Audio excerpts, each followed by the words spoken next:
A key to turbocharging retail performance is understanding the role that inventory takes. You might ask, why do we need inventory? Well, in a perfect world, we'd have the exact item, exactly when the person wants to buy it. However, as we all know, the world is not perfect. Therefore, we need to stock inventory. Keep in mind that typically it's the largest investment that retailers have.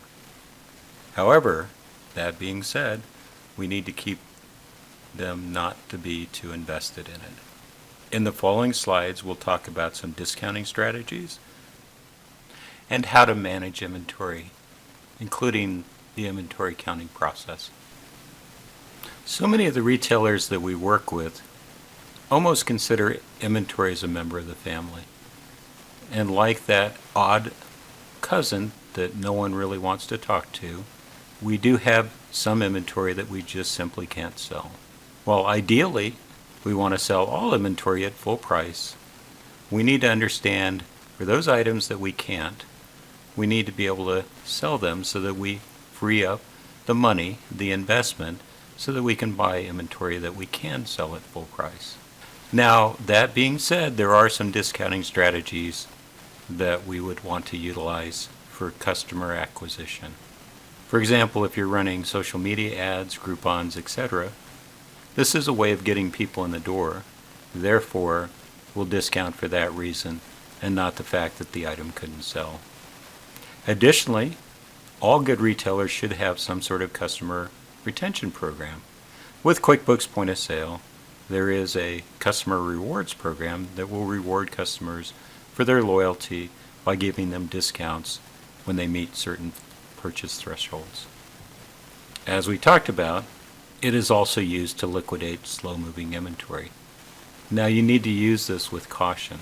There are some excellent discounting strategies so that you make sure that you don't look like the entire store is on sale.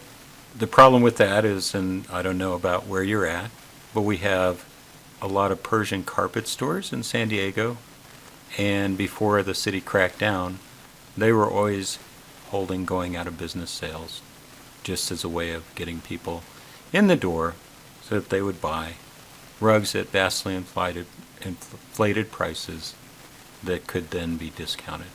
You also don't want to necessarily teach your best customers to always wait for the sale.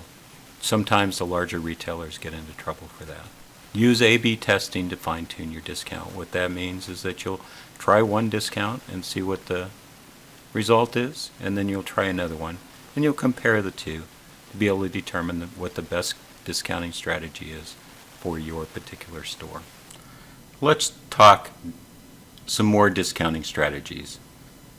How about a conditional promotion where you buy X and get Y% off, or you buy X to get Y dollars off?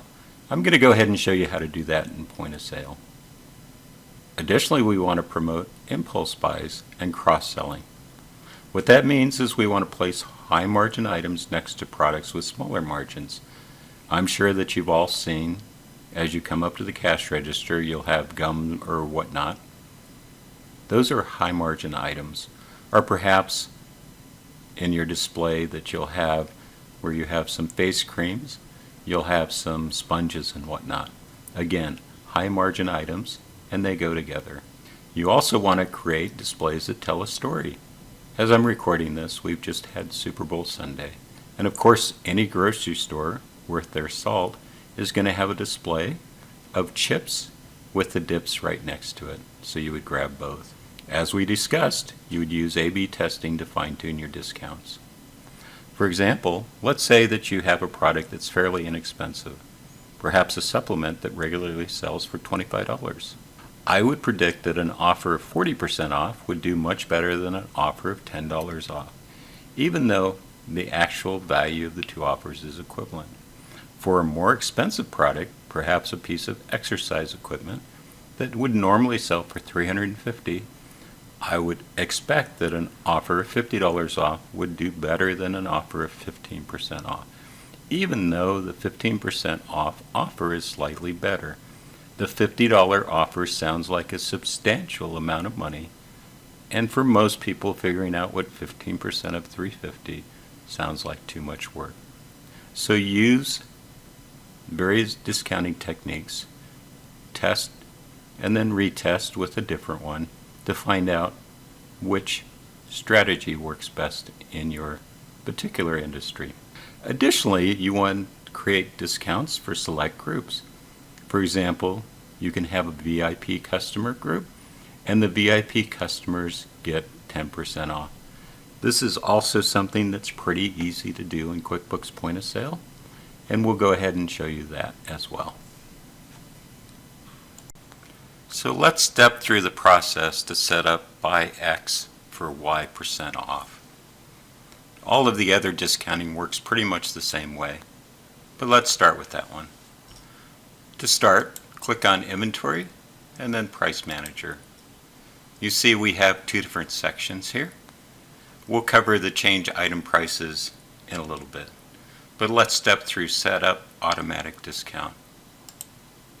Notice that I have four choices here: X% off, X dollars off, buy X for Y dollars, buy X and get Y% off. I'm going to choose % off. Then how much do I want to discount? Type in 20%.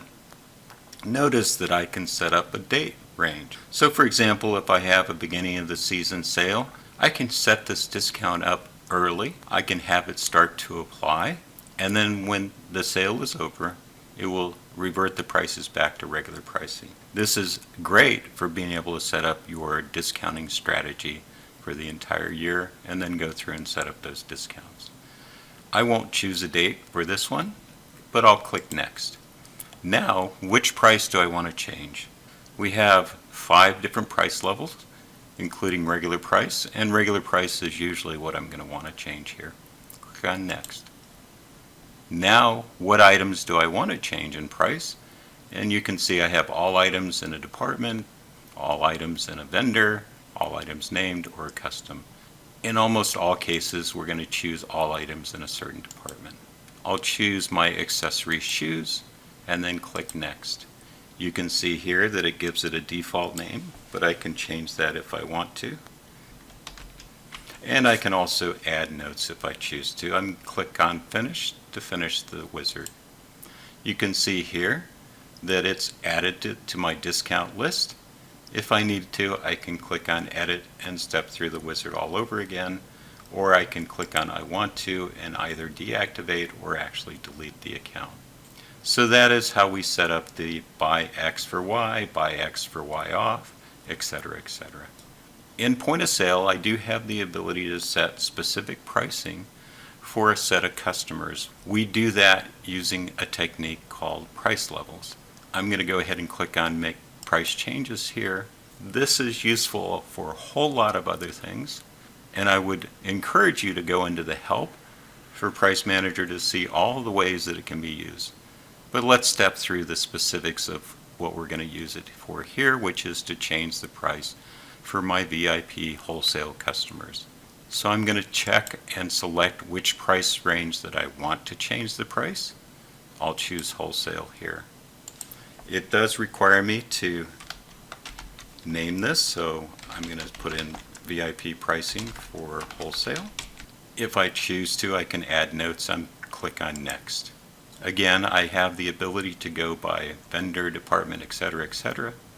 If I choose department here and click on Next, then it gives me the ability to select not only just one department, which is what happened in the last example, but I can select a range of departments. I'm going to select the jewelry department here, and by using the Control key, I can then click on another department. If I click on the Shift key, I can select a range of departments. But let's go back and Control, and Next. Now it drops me into a wizard where I can calculate the actual price that I want to use it by creating a pricing formula. I'm going to create my new item prices by using the price. Notice I could also use cost here. This is very useful if I'm wanting to mark up items over a certain amount of cost. Again, I encourage you to go through the help of Price Manager, or we might do a separate tutorial on that. In this case, I'm going to say price, and then I want to calculate the price level from. In almost all cases, this will be regular price. Again, I'm wanting to take my regular price and either discount or mark up from that pricing. And I want to calculate the price by. I'm going to subtract, and I can choose either a specific amount or percentage. I'm going to say percentage here, and then 10%. Notice down below here I have a check mark for price rounding.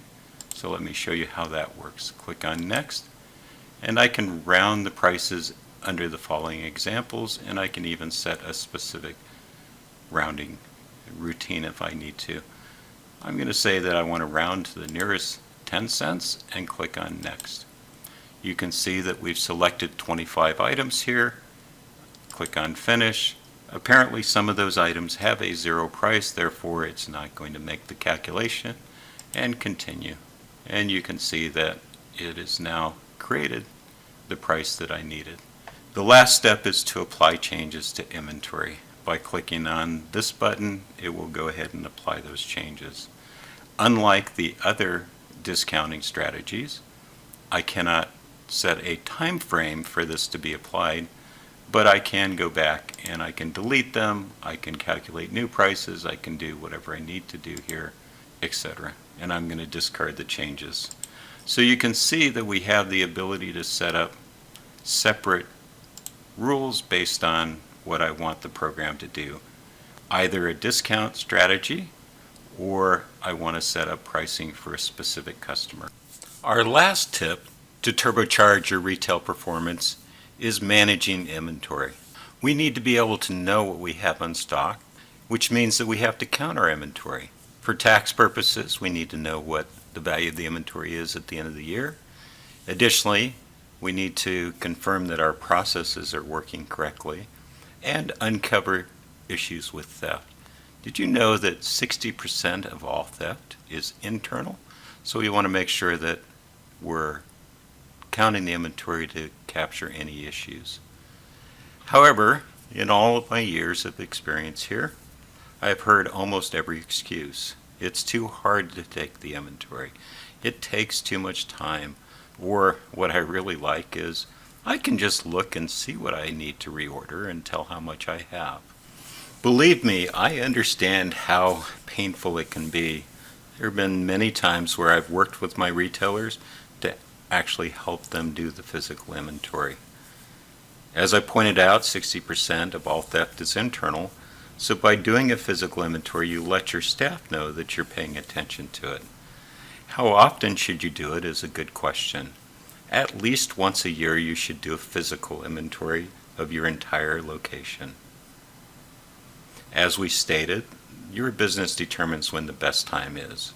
Now, for most retailers, this is at the end of the year because they mostly have sold off all of their inventory during the holiday season and therefore only need to count a very small amount. However, you need to make sure that if your business is seasonal, you want to do it when your inventory is at the lowest point to just make the process go smoother. Another concept in counting inventory is called cycle counts. This allows you to quote-unquote eat the elephant, i.e., how do you eat an elephant? One bite at a time. So to do a cycle count, you're going to choose a set number of items to count each week. Keep in mind that this depends on the number of items that you have in inventory. You want to be able to basically do the entire store within a year, so you need to divide up the number of items by the number of weeks. This will uncover problems with inventory early that a yearly physical inventory would not catch. And it also lets your staff know that you're paying attention. We have links to YouTube tutorials showing you how to do the inventory process in QuickBooks Point of Sale. I invite you to watch those for more details.